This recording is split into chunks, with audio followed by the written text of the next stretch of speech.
Alright, we're back. But I say we lightly, because it's not we, it's I. I'm Copper, and normally there'd be Diamond insulting me on the other side of this chat. Unfortunately, he has real-life, non-nerdy things to be doing.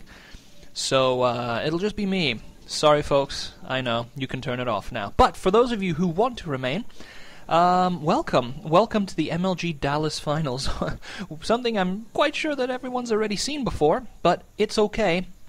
That's what I do. I'm Copper. I take things slow. I do them way late. Unlike this scouting probe here, which is going out way early. I already had a couple of failed starts because my fraps was malfunctioning. So I actually did see this. He wanted to scout for I imagine a proxy pylon, though I've got to say that's very optimistic, really, because not knowing where your opponent is makes it difficult to drop an accurate proxy pylon. But whatever. Excuse me. He's playing it safe. And of course, I haven't introduced the players here. We've got Root Kiwikaki. Root, which has since been absorbed into complexity, I believe. And over here we have Dignitas Naniwa. It just says Nani, which is what in Japanese, but Naniwa is his full name. Yeah, that's right. Both of these guys have sort of Japanesey names. I'm not really sure what Kiwikaki means, but it sounds kind of Japanesey, doesn't it? And over here, Naniwa is kind of like, what? In Japanese. Yeah, that's right. I'm Japanese. No, I'm just kidding. I'm totally Caucasian and nerdy as well. Over here, on the eastern side, in the red color, Kiwikaki is doing some pretty standard stuff. He got his gas, he got his gateway out, a little pylon, cyber core, pretty standard stuff. Right over here, we can tell that Naniwa's just a little bit behind. You know, the pylon's not out as quickly as it as the other one, and over here the cyber core also coming down a little bit later. So if they're going to both do warp gates, excuse me, the 4 warp gate, I think Kiwikaki will have the advantage, but we'll see what comes out of this, because like I said, I have not watched this because I am a noob, and I only watched the first minute or two of it, the first few times that fraps failed me. Chrono boosting that warp gate, very wise. Chrono boosting that stalker, also pretty good right there. Might go for a little bit of early pressure. Look at that. Not chrono boosting that stalker though. That's fine, there's nothing wrong with that, dropping that pylon there. I will go ahead and say that if you just look in the playlist, you'll realize that there are 4 matches between these two Protoss Titans, and therefore, obviously, you kind of know the outcome of the matches in the near future, which I'll be casting. But you should watch anyway, because Protoss vs. Protoss, as far as I'm concerned, is the best mirror match. I absolutely hate watching Terran vs. Terran. It's so boring. And, oh, look at this little engagement here. A probe, stalker, zealot engagement. That's one I have to admit I've never actually seen before, but there you go. I spend most of my time down in the bronze leagues. But yeah, this stalker, zealot, little early push is very commonplace. It's good to put a little pressure on, try to throw your opponent off, but I really doubt that either of these two Protoss beasts is going to be thrown off by such a thing. In the meantime, the 5 minutes and 42 second 4 Wargate has just arrived. That guy is a freak. He's a beast.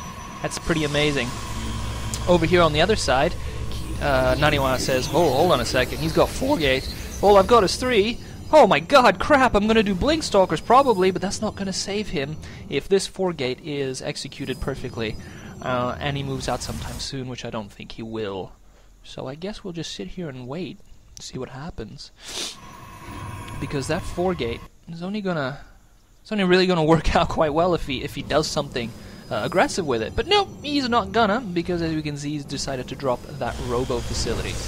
Probably thinking that Naniwa was going to 4 gate as well. He thought that 4 gate in return would be the best way to stave it off, even though there is an excellent build to stave off a 4 warp gate. Go check out Day9's Steal This build, and it's one where you basically start with a gate, you go Robo, then you go gate again, and you chrono boost everything, and the tolerances are so tight in timings and in mineral expenditure and stuff that It's going to be tough to do, but I'll tell you what, it is amazing. That is not what has happened here, and I completely digress, so back to the game. Kiwikaki throwing out a little observer there. He wants to figure out what the dealio. And Naniwa deciding to take up the only Xel'Naga tower on this entire map so that he can have a bit of that oh-so-coveted thing called map control. Meanwhile, in the Kiwikaki camp, we've got quite a few stalkers here, which are not going to be terribly effective against blink stalkers anytime soon. So we're going to see an engagement here, possibly, maybe. Let's figure it out. Nope, doesn't look like it. Oh, my lord, he actually got up there. Wow, good one. But he didn't stick around. He just sent it in there to scout. He's just blinking around, showing that he now has blink, so Kiwikaki will be able to take that into consideration. It's no longer a surprise to him, and he's going to just blink right off the top there, probably. Or not, because he likes to prove me wrong constantly, as everyone above bronze or copper enjoys doing. So far, so good. We've got some Colossi maybe going to pop out here soon. Oh my goodness, well that is just unfortunate. Here comes an attack. Is he going to focus down? Oh yeah, he is. Very wisely focusing down that robotics facility, because the only thing that could really bother these blink stalkers would be some immortals and some well-protected Colossi. That was not a very good blink over there to the side. Over here, Kiwikaki's just cleaning up some great force fields there, just saying, no, you're not going anywhere, buddy. Let me take some of your friends down while you're at it. Oh, ooh, nice little one-at-a-time situation. That's pretty good. They limp away. Their numbers hurt. And let's just take a look at the unit station here. Exactly the same on probes, so I've got to say that was not a very successful attack, really. He does have more stalkers, though, because he just blinked on a whole poop ton of them.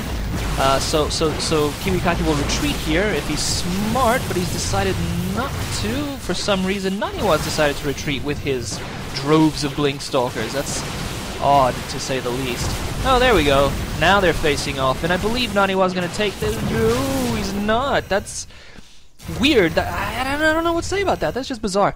Oh, there he goes. He decides to blink in again. He wants to just clean up those zealots. Look at that. Just those zealots. He's doing quite well, bringing in reinforcements, blinking back, really making those stalkers work for him. That unit retention is terrific. Look at that. Now he's just picking off these stragglers here from Kiwikaki. He's saying, no, you're not going anywhere. Wait, no. Kiwikaki's come back with a force, and the blink micro begins once again. Kiwikaki trying to grab a couple of kills here, but the blink stalkers are just a little too annoying, a little too slippery, if you will. And there's just not a whole lot he's going to do about this. I mean, he really needed those immortals, and without those immortals, I believe that Naniwa is really going to do quite a bit of damage here.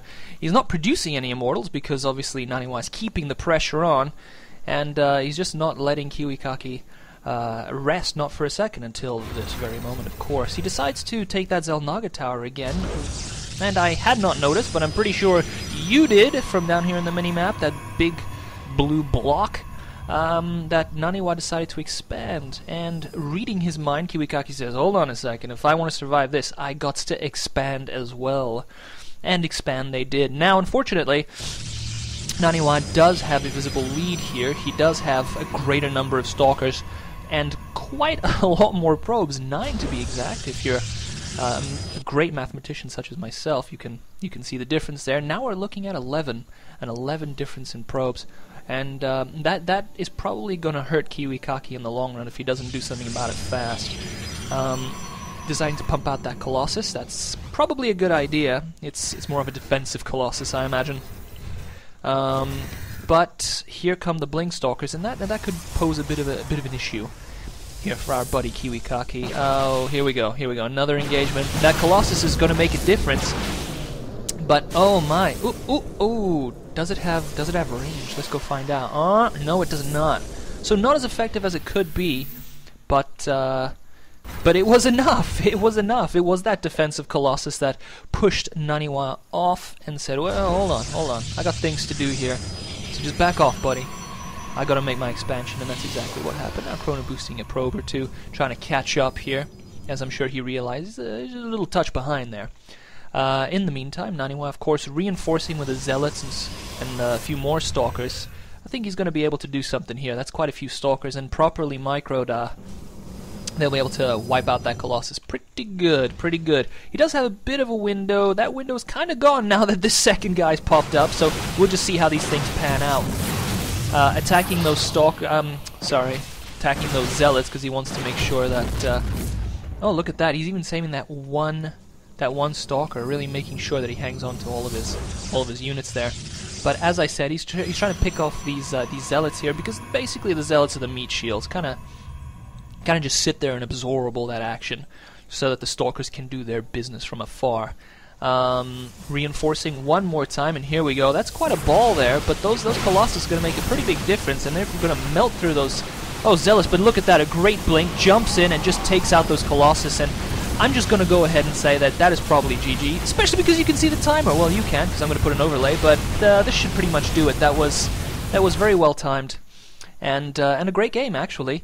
It was a lot of back and forth, a lot of blink micro, and really, Naniwa's times were just a little bit better.